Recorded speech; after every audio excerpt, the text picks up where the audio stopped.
भागलपुर में डेंगू ने पूरी तरह से अपना पांव पसार लिया। अस्पताल में डेंगू मरीजों की भीड़ देखी जा रही है। मायागंज अस्पताल में इलाज के लिए एक डेंगू मरीज की मौत के बाद लोग अब डरे सहमे नजर आ रहे हैं। बढ़ते डेंगू के मरीजों की संख्या को देखते हुए सदर अस्पताल अलर्ट है।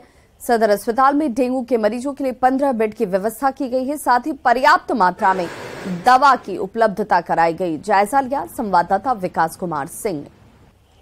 भागलपुर में डेंगू का कहर देखने को मिल रहा है।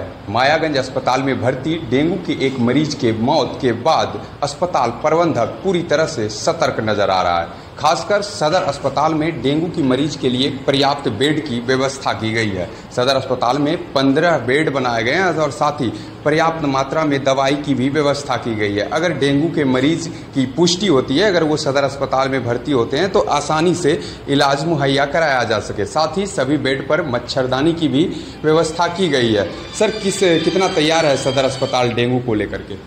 सदर अस्पताल हमारा अभी डेंगू को लेकर के पूरी तरह तैयार है।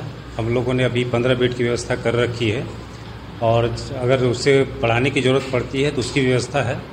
वो डिपेंड करता है कि कितने पेशेंट यहाँ आते हैं और यहाँ पे भर्ती होते हैं। दवाई की क्या व्यवस्था है सर? दवाई हमारे पास पर्याप्त मात्रा में है, चाहे वो एंटीबायोटिक हो या फिर जो भी फ्लूइड चढ़ाना हो या ORS का घोल हो।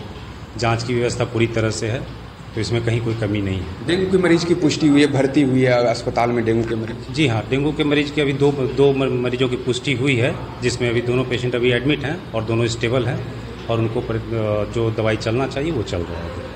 तो सदर अस्पताल में डेंगू के मरीज की अगर पुष्टि होती है, अगर उन्हें भर्ती कराया जाता है तो पर्याप्त मात्रा में जो व्यवस्था होनी चाहिए थी वो सदर अस्पताल में नजर आ रहा है। खासकर डेंगू के मरीज के लिए सदर अस्पताल में 15 बेड बनाए गए हैं और पर्याप्त मात्रा में दवाई की भी व्यवस्था की गई है। जरूरत पड़ने पर बेड को बढ़ाया भी जाएगा। विकास कुमार सिंह, न्यूज़ 18, भागलपुर। मुजफ्फरपुर से बड़ी खबर, जहां क्रिकेट को लेकर हुए विवाद में दो पक्षों के बीच हिंसक झड़प हो गई। दोनों पक्षों की तरफ से रोड़ेबाजी की गई, जिसमें कई लोग जख्मी हुए हैं। घटना तुर्की ओपी इलाके के सुमेरा गांव की है। सूचना पर पहुंची पुलिस फिलहाल मौके पर कैंप कर रही है। हालात पर काबू कर लिया गया है। पुलिस लोगों से पूछताछ कर आगे की कार्रवाई में जुट गई है।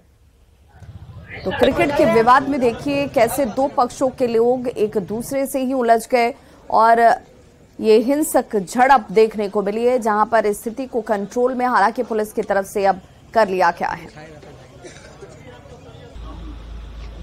मामला बहुत खुल के सामने नहीं आया, इसलिए है कि आपसी कुछ मतभेद के कारण थोड़ी सी रंजिश हो गई। इसका कोई दिक्कत नहीं है, सब पीसफुल है और कल इसको ये लोग हम लोग सब लोग बैठेंगे और इसको सॉल्व करेंगे। फायरिंग होने की सर बात हो, कई राउंड फायरिंग होनी हुई है। अभी इसको हम लोग जाँच करेंगे, जाँच का विषय इसको भी हम लोग देखेंगे।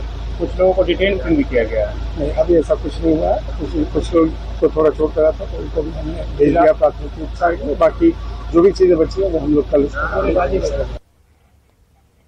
32 साल के बाद जमुई जिले के अग्निशमन विभाग को अपना कार्यालय भवन नसीब होगा। मलयपुर में 3.25 करोड़ की लागत से जिला अग्निशमन भवन बनकर तैयार हो चुका है और अब कुछ ही दिनों में अग्निशमन विभाग इस भवन में शिफ्ट कर दिया जाएगा। जिला अग्निशमन भवन का जायजा लिया संवाददाता केसी कुंदन ने। सहूलियत होगा कि अपना भवन हो जाएगा, पानी उनी का व्यवस्था, गाड़ी में लेने के हेडन वगैरह का व्यवस्था हुआ है, टैंक बुक बना है, यही व्यवस्था है।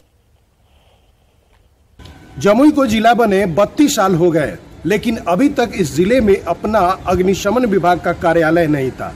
अग्निशमन विभाग दूसरे कार्यालय के जर्जन भवन में चल लगता था, जहां पर अग्निशमन विभाग में काम करने वाले लोगों, कर्मी और अधिकारियों को परेशानी होती थी। लेकिन अगर देखा जाए तो जमुई शहर से अलग मलयपुर में जिला अग्निशमन भवन का निर्माण करा दिया गया है और तस्वीर दिखाना चाहूँगा कि 3 मंजिला यह भवन बना है। 3.25 करोड़ राशि खर्च की गई है और 3.25 करोड़ राशि खर्च होने के बाद यह भवन बनकर तैयार हुआ और यहाँ पर कार्यालय होगा। जो अग्निशमन विभाग में काम करने वाले जो पुलिसकर्मी हैं, जो जवान हैं, उनके लिए यहाँ पर बैरक की व्यवस्था है। अगर देखा जाए तो यहाँ पर जो वाहन है, अग्निशमन जो वाहन है, उन्हें यहाँ पर शिफ्ट कराया जाएगा, रखा जाएगा। जो जानकारी मिली है 1 महीने के अंदर अग्निशमन विभाग का कार्यालय इस भवन में शिफ्ट हो जाएगा और जो भी परेशानियां हैं दूर हो जाएगी। हालांकि अभी जो जानकारी मिली है कि अग्निशमन विभाग जो नया भवन बना है उसके सामने से 11,000 का तार, जो हाई टेंशन तार है, वो गुजर रहा है, जिसको हटाने की प्रक्रिया चल रही है। और जो जानकारी मिली है, अब कुछ ही दिनों में यहाँ पर अग्निशमन विभाग शिफ्ट हो जाएगा। अभी जिस भवन में, जिस जर्जर भवन में अग्निशमन विभाग का संचालन हो रहा है, वहाँ पर तमाम तरह की परेशानियाँ थी। खास करके जो पुलिसकर्मी है और जवान है अग्निशमन विभाग का, उन्हें रहने के लिए दिक्कत होती थी, पानी की परेशानी थी। लेकिन जो नया भवन बना है, यहाँ पर शिफ्ट हो जाने के बाद तमाम परेशानियाँ दूर हो जाएंगी और जाहिर तौर पर अगलगी की घटना को रोकने वाले जो कर्मी हैं, अधिकारी हैं और जो विभाग है, उन्हें काफ़ी सहूलियत होगी। केसी कुंदन, न्यूज़ 18, जमुई। राजधानी पटना में 3 दिवसीय वैदिक सम्मेलन का उद्घाटन बिहार के राज्यपाल राजेंद्र विश्वनाथ आर्लेकर ने किया। महावीर मंदिर और महर्षि सांदीपनि राष्ट्रीय वेद विद्या प्रतिष्ठान उज्जैन की ओर से सम्मेलन हो रहा है। इस मौके पर राज्यपाल ने कहा कि बिहार में भी वेद विद्या प्रतिष्ठान प्रतिष्ठित हो, इसके लिए कोशिश की जाएगी। वहीं महावीर मंदिर के सचिव आचार्य किशोर कुणाल ने कहा कि बहुत जल्द बिहार में भी वेद की पढ़ाई होगी। देवता जो है वो इसी से संभव है, संभव जाएंगे हजारों और सूर्य को लड़के होना अपना माना तो इस तरह पर माता का जो है वो ऐसा नहीं बन सकता। ये मानव इंद्र थे और इंद्र को इस तरह से दिखाया गया। तुलसीदास ने जो उसको कहा जो बच्चा है जो इंद्र है लेते हैं, तो उसी तरह से नामकरण हो जाएगा जो सूर्य देवता जो है। तो इस बुलेटिन में बस इतना ही। चलते चलते नजर डाल